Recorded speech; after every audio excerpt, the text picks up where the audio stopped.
the memoir of Captain Enlizo Crask, a part of the upcoming series The Explorers of Oberlin. 5 months it took us, from the coast of Renvis to Topiwat Island. We set sail as soon as we heard of the treaty declaring the war between the Orcadians and Octilians as over. Even if only a tentative peace, it was an opportunity that we had to seize. It was 15 years prior when we heard from a cartographer who had been in Octilian territory about a clear rock with interesting properties. And after exchanging correspondence with some locals, they were very intrigued that we even had an interest in these rocks, as they were of no particular worth to them, just an odd mineral with curious phenomena. I have sailed along some of the most violent mages in Renvis, and for them to imagine, even for a second, that there is something out there that can sap their power, a frightening idea. And our rulers agreed. But while the conflict lasted, we were not going anywhere, and as time passed, there was less and less interest in our expedition. Enthusiasm and caution gave way to skepticism and denial, questioning the value of our sources and the verity of these claims. But I, for one, did not think we could afford to be wrong, and when the opportunity arrived, I put my estate on the line and got the funds myself. Every silver stacker was invested into this ship, and we may be eating modest rations, but this crew is unrivaled. Men and women of every ilk decked this ship, sea-battered sailors, decorated officers, and prodigal mages. Together, we didn't just crash through the waves. We tamed the sea with the bow of our ship. I will never forget the night when the master of Aquar magic, Elkion, ripped apart a wave so large that they still tell tales of this feat. And soon we arrived at the foamy shores of Topiwat. Nothing can ever come close to that first swig of fresh water to wash down the saltiness of the sea winds. Being absolutely invigorated by our arrival, a dozen of us set out inland that same afternoon, keen to meet our acquaintances.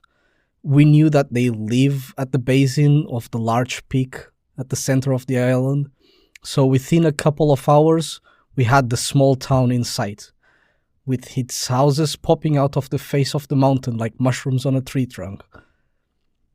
Our arrival created a small commotion, but in no time we met with Luan, a tall young Noctilian, with battish ears and eyes as large as the moon. We smiled at each other and embraced like old friends. We first started corresponding with his father, but so much time had passed that he had since died, and luckily Luan was just as interested. As is our custom, we gifted him a cask of our local Ipozo honey, renowned in the continent of Daya and beyond. We stayed for a couple of nights to rest, adjust to their nocturnal routine and acclimate to the island, and just before the sun set out on our third day, we all headed out on our hike.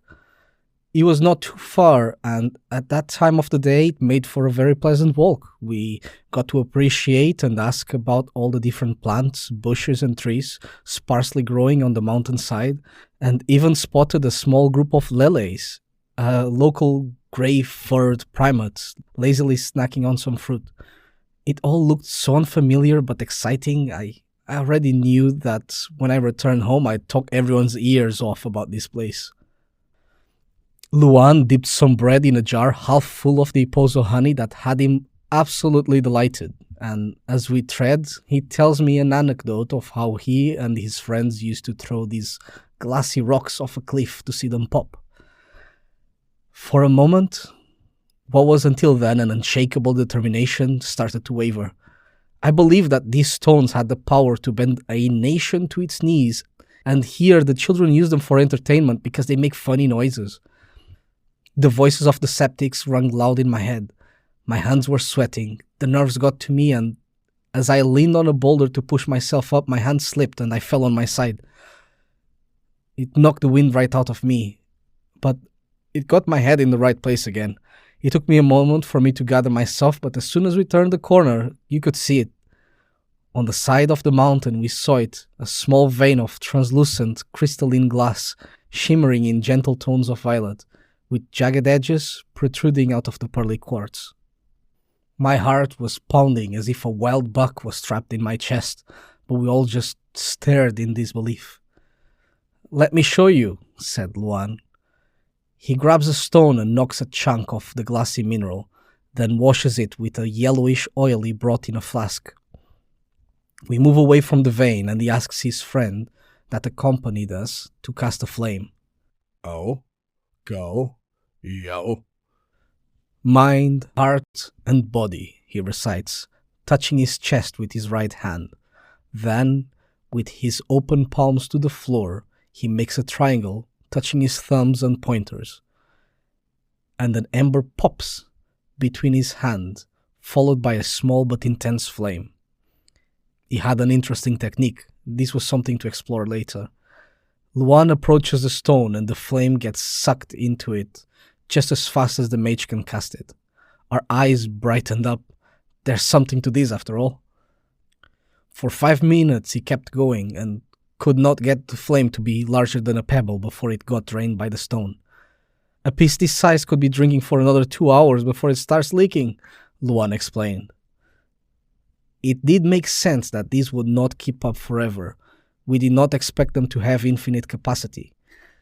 He then smiled at us and chucked the rock at our feet. It clinked, followed by a resonating hum, and then split, letting out a small but loud burst of flames.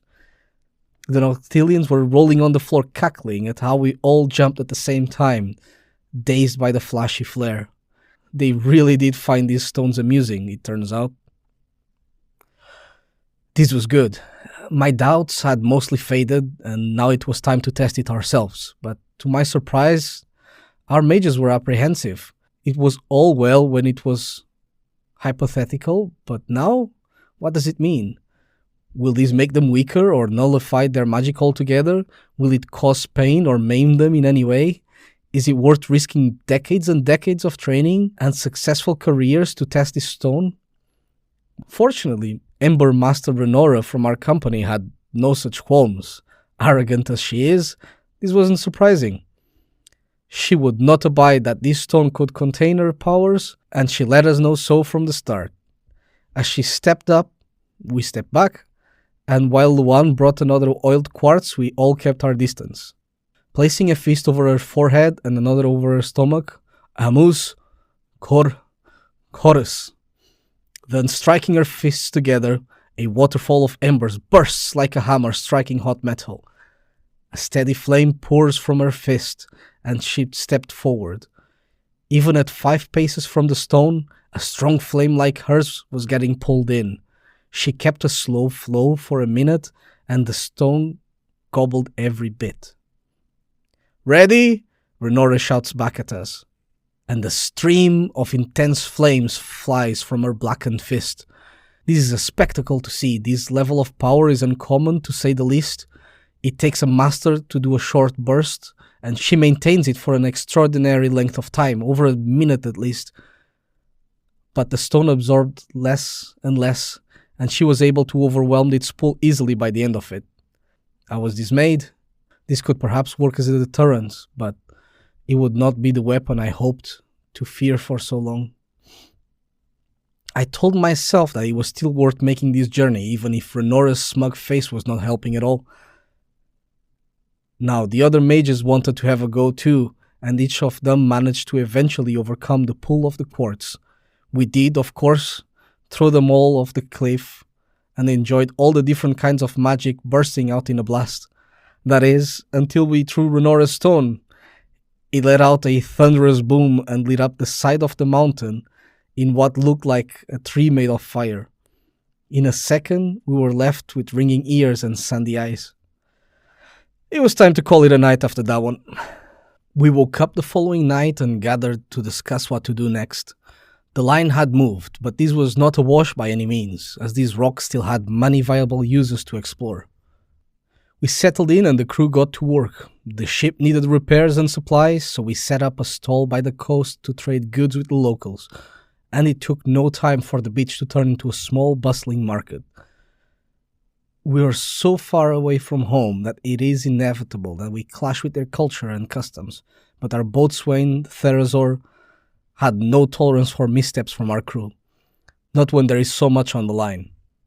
The townsfolk happily shared their cooking and music, and we organized for curious adults and children to visit our ship.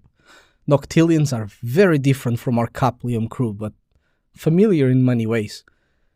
They are typically tall, with slender limbs, and their elders have noticeable pudgy bellies. Very large round eyes help them see in the dim night light, and we must have been asked 1,000 times, how can he see with such teeny eyes? Explaining that we are nearly blind in the dark never stopped bewildering them. And to me, their most curious feature were their large ribbed ears that could span from a couple of hands to almost an arm's length. They kept trying to explain how their ears helped them to see, but I'm still not sure if I understand how. But while some learned and mingled with the locals, I had been researching the stone with my officers. We considered the different applications, first as an explosive, but it was erratic at best, being prone to catastrophic failure. Also, it did seem to have a natural discharge rate, losing power as either cold or heat, making it unsuitable for long-term storage in its charged state. Master Pentecost, a crystallographer from Hakibar, was exhilarated to be around these rocks, or crystalline quartz, as he would often correct us, while twirling his quadri-curly mustache. He shared a lot of insight about their geological curiosities and would do a strange little dance each time we discovered a new vein. But specific material properties would have to be studied upon return. He did say, encouragingly, that it is not the hardest of rocks, crystals, and that we will be able to cut and shape it. This was very promising. We did find some success using the crystals as protection, providing a very efficient deflection, even from our most aggressive mages. You may not escape completely unscathed, but you will surely live. This new perspective felt like a much welcome change in the wind of our expedition. After a productive week had gone by, we started getting used to this very strange way of living. What felt odd and peculiar was now just routine. Their houses, carved on the face of the mountain, seemed inhospitable and primitive, but they provided a welcoming, cool, and dark place to rest while the sun blazed. The passages, intricately carved and decorated with mosaic patterns, connect the houses together, creating an intimate sense of community. We knew we should leave our hosts to return to their regular living, so we started making preparations to depart, started with loading as much of the crystals as possible. All in all, it made for a most jubilant voyage, or it would have, were it not for the last night. Well into the night we celebrated merrily and drank as if the world was ending. A fistfight broke out amongst my crewmates, over whose rock had made the loudest boom when they threw their crystal off the cliff. It was quickly dealt with by bringing out a humongous roasted bird. The fighting ended when they realized everyone had left to go and eat. They were on deck swabbing duty as soon as we set foot back on the ship. But while we ate, someone pointed out, the biggest boom came from the Master of Ember, the Mage Renora, by far, gushing over her flaming fists, and within moments, everyone was chanting for a demonstration. A sober Renora would not care for this flattery, but a couple of flagons of booze softened her sharp edges, and we all roared as she put on a spectacle. Amus, chorus! The sparks fly and whoosh! A fountain of fire bursts from her hands. And the second was all it took. A young child watching from a bit of scaffolding slips in the excitement and falls into the scorching flames. She jerks her arm away, but the flames grab the wooden scaffolding and light it on fire. She holds her flaming fist. It is, however, too late. There's havoc. Someone grabs her, thinking to stop her, so she cannot rein in the fire, making it worse. People are running in every direction. Master Elkion and the other Aquar mages make quick work of the flames once the crowd clears, but this officially meant that we had overstayed our welcome. The aftermath was as expected. The child had some serious burns and the father was heartbroken over his boy's health. There is no argument that this was an accident, but after the loss of 2 barns and an injured child, It left a bitter taste. Our stay was not without criticism, and this just gave them the proof they needed not to welcome strangers. Luan was more understanding than we could have asked for, letting us know that he would try to bring us back to their good graces. And that was when, as a surprise to everyone, Renora declared that she would stay behind. She didn't say it in so many words. I always thought that her strong sense of justice would not let her inflict pain like this to a child and then flee to the other side of the world. She would make amends on her own terms. Still, I felt like there was an ugly truth we left unspoken, so I had some last words for her. You know what's coming, yes? Once we leave? I think so. One day, maybe it is us, or perhaps a different flag, but someone soon will come back to rape those crystals off this island. If you want to do right by them, then you help them to prepare for that day. I did wonder myself what would happen after we left. I'll do good by them. Leave it to me.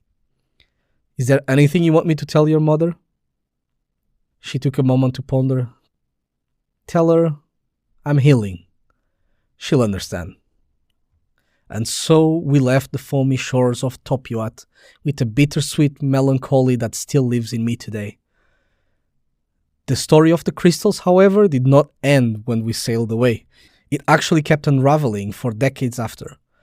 Pentecost made breakthroughs soon after our landing, but there were many iterations before the crystals took the spherical shape we all know today.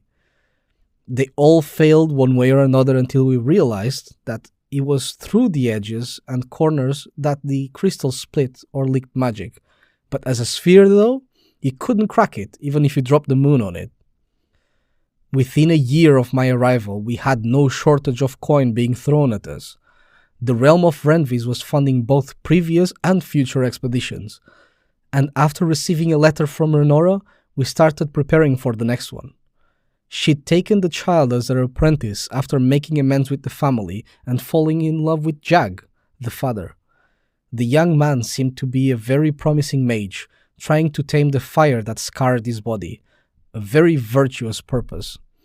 Together with Luan, they convinced the locals to start collecting the crystals on their own terms, instead of waiting for someone to come and do it for them. This was, honestly, a relief for me.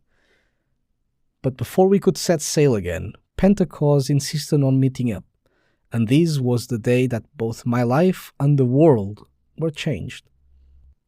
I had barely dismounted my servant when he was shouting from his window, "There are more! We found more!" Even his curly mustache was dancing with excitement. With all the ruckus, it took us the better part of an hour before we could have a coherent conversation, but he eventually explained. The crystals from Topiwat had exceptional properties, immediately noticeable, but once we found out how to refine them, I worked on other non-crystalline quartz. The absorption is far, far less dramatic, so it is natural that without refinement, no one had noticed how they too hold magic. You do know what this means, right? Sure, less traveling, no? Not only that, my friend. We will put magic in the hands of the common people. A fire so intense that it can ignite wet wood in the harsh winters of Yertok, or pristine water to wet the parched throats of children in Dumis. Yesterday this was only a luxury of the magically talented, but tomorrow it will be a gift that we can share with everyone else. At this point he was standing on the chair, bent over forward as if it made his point come across more clearly, and it could not be clearer. In no time, they made the big point of parading us around and even declared the original stones from the island to be called Crask crystals. It's a bit wordy if you ask me, but has a nice ring to it. 30 years later, and the spheres have spread to all corners of the world, be it on the waist of the soldier keeping its country safe, or on the hand of a child charming a flower to bloom. They are as much part of our lives now as the clouds in the sky. I guess there were worse legacies to leave behind. Enlizo Crask, the Crystal Captain.